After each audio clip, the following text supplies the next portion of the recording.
Good morning, everyone. We'll start with the fluid mechanics basics part, module 1 only. Vapor pressure. For short note or definition, it will be asked in the VTU question paper. So, vapor pressure is defined as it is such a pressure the liquids, if you take to that pressure any liquid, if you take any liquid to that pressure, the liquid automatically starts boiling. Means without heating only it starts boiling. So, and I'll just define is defined as the pressure at which a liquid will boil and is in equilibrium with its own vapor. So this is the beauty of this vapor pressure. All volatile liquids spontaneously evaporate. When they do, the vapor produce a pressure. This pressure depends on a temperature. The higher the temperature, greater the rate of evaporation and the greater is the vapor pressure, because we know that temperature is directly proportional to pressure. If you increase the pressure, temperature is going to increase. If you decrease the pressure, temperature is going to decrease. So vapor pressure depends on the attractive forces between the particles. The greater the force of attraction, the lower the vapor pressure. Alcohol is the greater vapor pressure than water because attractive forces between alcohol molecules are weaker than between the water molecules. So vapor pressure you can see in this figure. So vapor pressure, the process by which the molecules of the liquid go out of its surface in the form of vapor is called vaporization. What is the vapor pressure? The process by which molecules of the liquid surface go out of its surface, means they convert liquid to gaseous form, is called vaporization. There are two ways of causing vaporization. What are the two ways? By increasing temperature of liquid to its boiling point. So everyone knows how to convert water into vapor. Just you heat it, it will be converted into vapor after attaining the boiling point. Second method is by reducing the pressure above the surface of the liquid to the value less than the vapor pressure of the liquid. As I said, you will not go on heating. You completely stop heating and go on reducing the pressure on the surface of the liquid, so that if it reaches the vapor pressure, means there is one pressure at which vapor will be created. If you reach that pressure, automatically water starts boiling and converting into vapors. So this is the beauty of pressure. As the pressure above the surface of the liquid is reduced, at some point there will be vaporization of the liquid. If the reduction in the pressure is continued, vaporization will also continue. If the reduction in the pressure is stopped, vaporization continues until the vapors of liquid exert certain pressure which will just stop the vaporization. So what is the, this is very beautiful concept. Without heating, water starts boiling.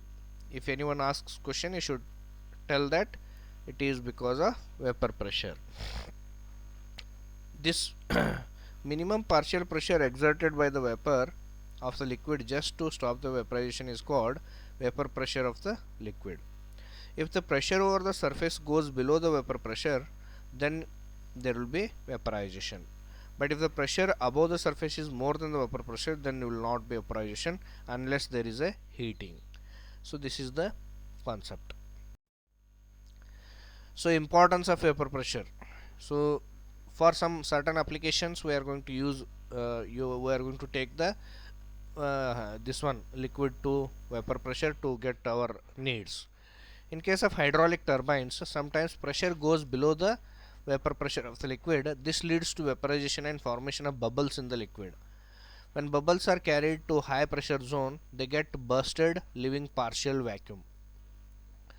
Surrounding liquid enters in the space with a very high velocity, exerting large force on the part of the machinery. This phenomenon is called as cavitation. Turbines are designed such that there is no cavitation. So cavitation or pitting action means if you just under high velocity, if the liquid goes and hits the turbine blades, there will be a formation of small cracks or pits on the blades of the turbine. So when bubbles are formed and they are burst with a higher pressure on the machineries, there will be a formation of cavitation. So the turbines must be designed for uh, such cases also you should consider while designing. In carburetors and sprayers, vapors of liquids are created by reducing the pressure below the vapor pressure of the liquid. So vapor pressure is important to fluid flows because pressure in the flow decreases as the velocity increases. This can also lead to cavitation, which is generally destructive and undesirable. So cavitation is destructive and not desirable at all. In particular, at high speeds, the local pressure of the liquid sometimes drops below the vapor pressure of the liquid. In such case, cavitation occurs. In other words, cavity or a bubble of a vapor appears because the liquid vaporizes or boils at the location where the pressure dips below the local vapor pressure. So this is the vapor pressure. So cavitation is not desirable for several reasons, because it causes noise. Second, it leads to inefficiency and reduction of heat transfer in pumps and turbines. Finally, collapse of the cavitation bubbles cause pitting and corrosion of the blades and their surface nearby. So these are the disadvantages. 1.6 is not here. So what is 1.6? V is equal to, I'll just check in the textbook. Wait, 1.6.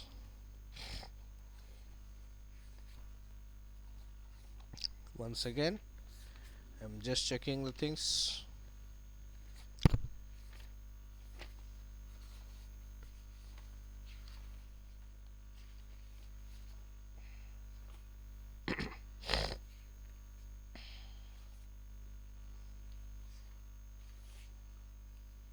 Equation 1.6.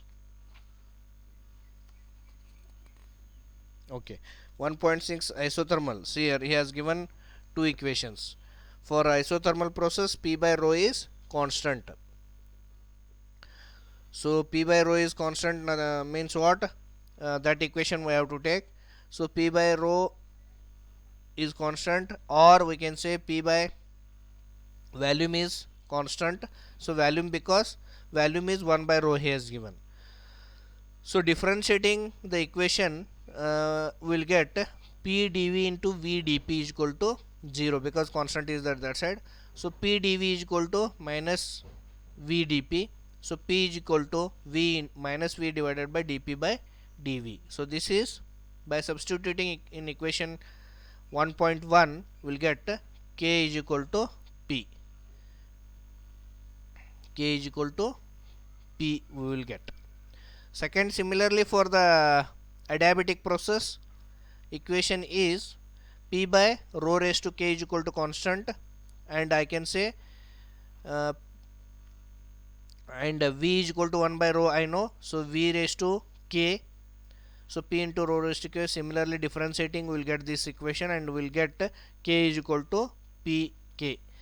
So that small k, whatever is the ratio of specific heats it is, and K is bulk modulus. So we'll see one problem here. Determine the bulk modulus of elasticity of a liquid if the pressure of the liquid is increased from 70 Newton mm square to 130 Newton per centimeter square to 130 Newton per centimeter square. Means pressure how much increased here? 60 Newton per centimeter square is increased. Volume of the liquid decreases 0.15% he has given. So in terms of percentage it is given. It is asked in VTU 2004 question paper. So dP is how much? 60 Newton per centimeter square, as I said. Decrease in the volume is 15%. So decrease in the volume means what? Minus dV by V is equal to 0.15 divided by 100. Means original I will take as 100. dV means decrease in the volume is 0.15. So K is equal to what? dP divided by minus dV by V. So 60 is dP, and this one is 50, 0.15 divided by 100, that is 15 by 0.15%. Okay, 0.15 divided by 100. So bulk modulus you will get as 4 into 10 raised to 4 Newton per centimeter square. One more question will say, what is the bulk modulus of elasticity of a liquid which is compressed in a cylinder from volume? So volume is decreased 0.0125 meters cube to at 80 Newton per centimeter square is given to a volume 0.0124 meter cube at 150 Newton per centimeter square. So same question he has asked.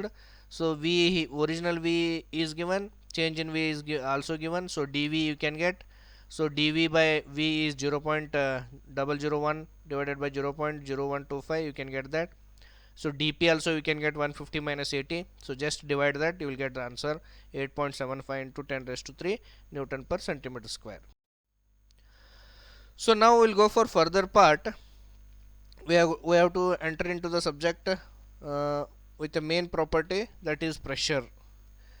So we can see what is the pressure. The basically property of a static fluid is pressure. In stationary fluid, the pressure is exerted equally in all directions, and it is referred as a static pressure. So it is very important. In a stationary fluid, pressure is exerted equally in all directions. Who said this? We'll see in the further.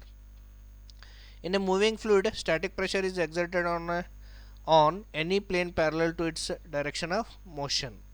The pressure is familiar as a surface force exerted by a fluid against the wall of its container. Pressure also exists at every point within a volume of liquid. For a static fluid, as shown by the following analysis, pressure turns to be independent direction. Next, pressure in a liquid. These are just introduction parts of a pressure. Later we'll go for Pascal's law, that is in the syllabus. A liquid in a container exerts a force against a wall and bottom of the container. For a liquid in a container, the pressure the liquid exerts against the bottom of the container is the weight of the liquid divided by the area of the container of the bottom. The pressure acting on the fluid is the force exerted perpendicularly per unit fluid surface area. So unit of pressure is Newton per meter square or Pascal. 1 Newton per meter square is 1 Pascal.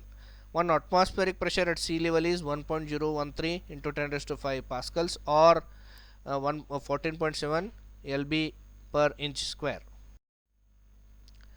See, pressure in a liquid, pressure is always perpendicular to the surface of an object. So if you take one hexagonal within this one glass of water, so pressure acts always perpendicular to the surface of any object. Pressure depends only on the depth. So P is equal to rho gh. So that is density. P is equal to rho gh. We are going to for this one find out the equation later.